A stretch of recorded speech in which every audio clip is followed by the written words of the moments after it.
ఎదురు ఓ పావని నా పూర్వజుల సుకృతం వలన నీ పాదదర్శనం నాకు కలిగినదని చెప్పి పరిపరి విధులుగా దేవిస్తుంది చేస్తున్నది. చాలా మంది మేలుకొని అదంతా కలగా గుర్తించి తన కళను భర్తకు అత్తమాలకు తెలియజెప్తున్నది.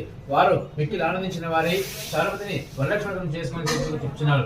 ఊరిలోని వంటలు చాలా మంది కళను గురించి విన్నవారై పౌర్ణమికి ముందుగా శ్రావణ శుక్రవారం కొరకు ఎదురు చూస్తూ ఉన్నారు.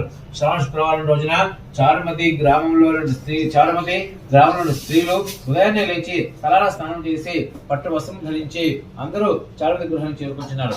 ఆమె గృహంలో మంటపం ఏర్పరచుకొని ఆ మంటపం బియ్యం పోసి పంచ పల్లవాలు రావి, జువ్వి, మర్రి, మేడి, ఉత్తరేణి మొదలగు పల్లవులచే కలశం ఏర్పాటు చేసుకుని వరలక్ష్మీదేవిని సంకల్ప విధములతో సర్వమంగళ మంగళ సద్వార్థ సాధికే శరణ్యేత్రేంబకి దేవి నారాయణి నమోస్తుతే అని ఆహ్వానించి ప్రతిష్ఠించుకున్నారు.